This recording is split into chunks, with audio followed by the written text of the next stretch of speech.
Could copper beat silver and gold for profits in 2021? Hey everyone, thank you so much for watching Yankee Stacking. You know that silver and gold are where it's at with us precious metals stackers, right? But I get asked a lot about copper. And you don't have to be a rocket scientist to figure out why. Copper is one of the best performing industrial metals during this pandemic. Copper is nearing all-time highs, up more than 100% in less than a year. And the bull market is just getting started, in my opinion. That's why people are considering how to get in on this copper rally. So what's going on? Why is copper so hot? Well, I can tell you in one word what is really driving copper's prices, and that is inflation. It's coming, folks. In fact, it's already here. We're seeing it in commodities from food and lumber and zinc and nickel and, yes, copper. And it isn't going to stop anytime soon. This inflation tax, and that's what it is, people. It's a tax on our future. Don't forget that. But this inflation tax is going to drive up consumer prices. Eventually, we're going to see it in spades. We already see it growing, but it's going to be overwhelming, in my opinion. And frankly, it's a big reason why I stack physical precious metals. I love my gold. Okay, you know that if you follow me on my channel. Gold is a monetary metal, and it is a great buy right now with a lower percentage premium as compared to silver. So that's why I've been buying up gold physically. Silver is primarily an industrial metal, okay? And it's a great play on it eventually being seen like a monetary metal, which it is and should be seen as. But it's not really seen that way right now. So from an industrial standpoint, silver is a good play.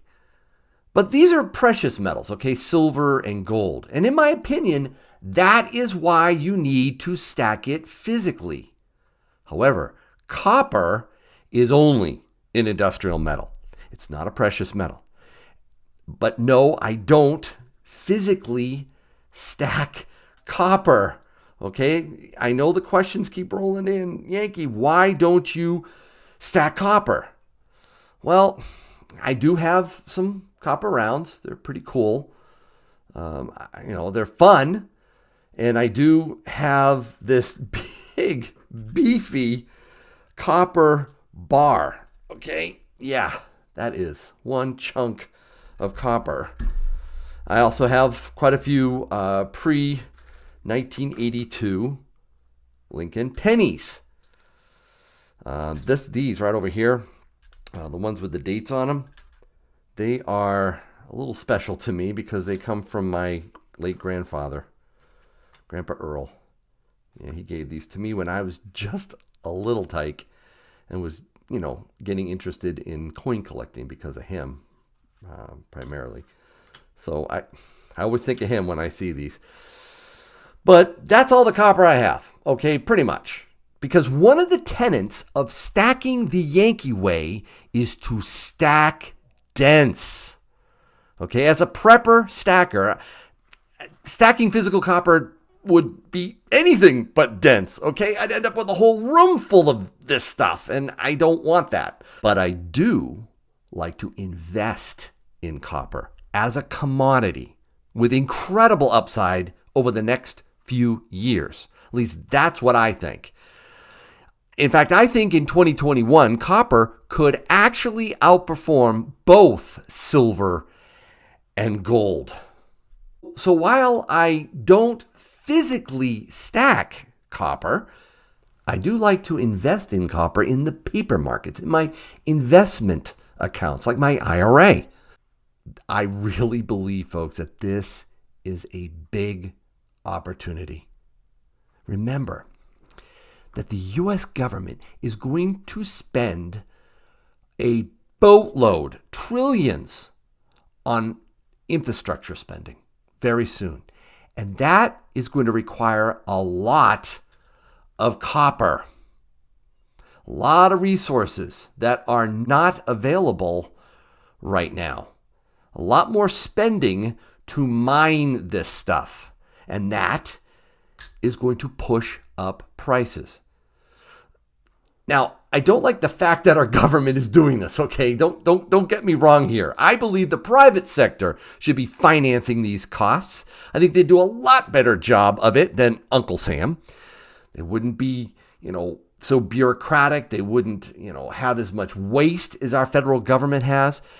But regardless, the macro trends with this upcoming infrastructure bill that they're about to, put forth and probably sign is really good for commodities. And that is how I, as a personal investor, look at this stuff. This is part of my strategy. I want to have positions in a whole host of commodities that I think are going to do well in this inflationary stimulated environment.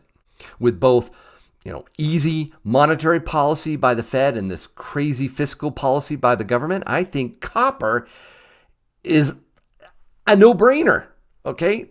Again, this is my opinion. You need to be careful. I'm not a financial advisor. Definitely don't just, invest in copper because Yankee says so. But let me tell you what I'm considering for this copper play, and it is Phoenix Gold Resources. They look like a great play, people. And yes, it's a penny stock. Yes, it's very speculative. But it ticks off all four components of my Yankee quadrant. 4 factors that I consider when looking to invest my hard-earned money. Namely, management, projects, ownership, and financials. And I'm not going to spend a lot of time about management or financials, but you can check out their website link and the presentation for their company in the description of this video. But let's just touch on ownership for a minute. Its founder, CFO, and associates all control about 50% of the shares. So this is a tightly held company with key people having a lot of skin in the game. I love that. Okay. And as far as the projects are concerned, they're pretty cool. Their Battle Mountain Mining District in Nevada is one of the world's most prolific gold jurisdictions. The company has a 50% ownership in 2 main properties, El Dorado and Plumes.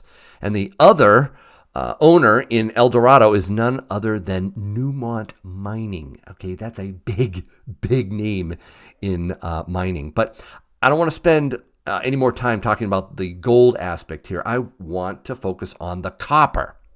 The company acquired a past-producing copper and zinc mine in Newfoundland, Canada, which will become the main focus for them in 2021.